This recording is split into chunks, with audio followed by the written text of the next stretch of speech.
Et salut à tous, on espère que vous avez la niaque et la pêche. Je dis pas ça trop fort parce qu'on est sur la plage de Cala Luna et les gens vont prendre pour un fou.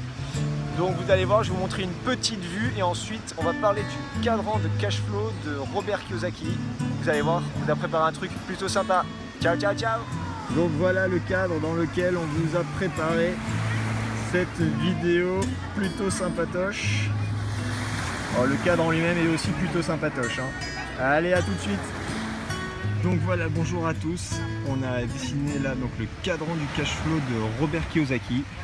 Donc vous voyez là, je suis là, coucou à tous. Donc voilà, alors, comme vous voyez sur le cadran, il y a un E, un S, un B et un I. Bon, d'avance, hein, je m'excuse pour le bruit des vagues et le bruit des personnes qui passent, mais je n'ai pas le micro-cravate, donc je fais du mieux que je peux.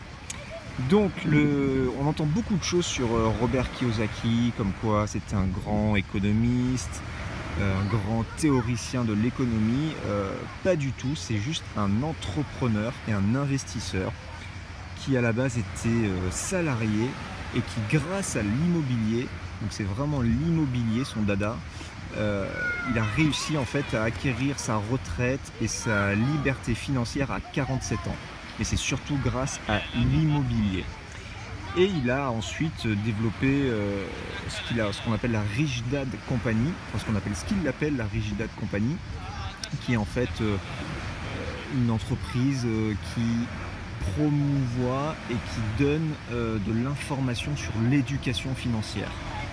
Un livre d'ailleurs que je vous conseille, c'est Père riche, Père pauvre, là où il explique la différence entre les actifs et les passifs, et qu'en fait on acquiert sa liberté financière surtout en achetant d'abord des actifs plutôt que des passifs. Mais c'est un très très bon bouquin. Donc le E et le S, ça représente donc employé et self-employé. Donc employé, vous êtes en fait donc employé, hein, vous êtes salarié.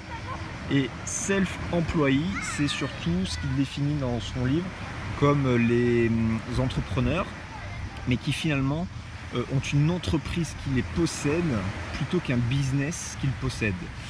Et du coup, ils sont tout le temps en train d'échanger eux aussi leur temps contre de l'argent, et leur entreprise est beaucoup trop chronophage par rapport aux chiffres qu'ils réalisent. Ils n'atteindront jamais leur liberté financière en restant dans cette case de self-employé. Self-employé, ça représente en France par exemple beaucoup les professions libérales, les dentistes, les médecins, les avocats, les notaires, toutes ces professions qui sont donc libérales, qui ont leur propre office, leur propre entreprise, mais qui sont jamais libres financièrement en restant dans cette case. Donc les deux cases à gauche, ce sont des cases qui, pour acquérir leur liberté financière et même géographique, on va dire, doivent passer sur la droite, qui là sont les deux cases de la liberté financière. Le B représente le business et le I, investisseur. Donc, vous pouvez devenir libre financièrement en créant votre business. Alors en France, le mot business peut avoir une connotation négative, mais franchement il n'en est rien du tout. Et le marketing de réseau est un business que vous créez. Business, c'est quoi en fait? C'est juste un système qu'a le propriétaire, d'accord? Un système qu'il a soit conçu, soit monté, soit acheté. Mais voilà, il a son business et le business tourne alors qu'il n'est pas là, alors qu'il dort. C'est d'ailleurs Warren Buffett qui a dit cette phrase: si vous n'arrivez pas à gagner de l'argent alors que vous dormez, vous êtes condamné à travailler jusqu'à mourir. Donc bon, ça fait quand même réfléchir cette phrase. Et ensuite vous avez la case I, investisseur, c'est-à-dire que donc vous avez vos revenus, quels qu'ils soient, et vous les réinvestissez pour que l'argent travaille à votre place. Le B, c'est un système qui travaille à votre place, et le I, c'est l'argent qui travaille pendant que vous dormez.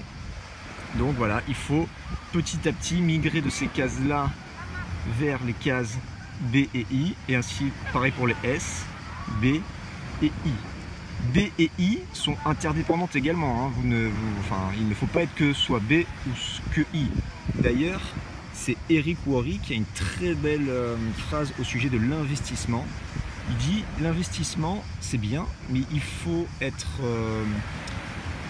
conscient qu'on ne maîtrise pas toutes les cartes du jeu. C'est-à-dire que même en étant formé, du jour au lendemain, surtout si par exemple vous êtes sur les marchés financiers, vous n'êtes pas à l'abri d'un crash boursier. Et voilà, il faut en être conscient. Moi je suis fan d'investissement, avec Jennifer on est fan d'investissement, surtout en ce qui concerne donc, la bourse, les crypto-monnaies, l'immobilier et les métaux précieux. Voilà, on investit beaucoup de tout ce que l'on gagne. C'est une des meilleures manières de toute façon d'acquérir sa liberté financière, mais il faut être conscient qu'on ne maîtrise pas toutes les cartes du jeu.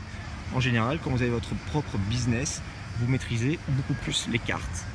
Donc le marketing de réseau est un moyen de créer son propre business, surtout quand vous montrez et quand vous montez vos équipes.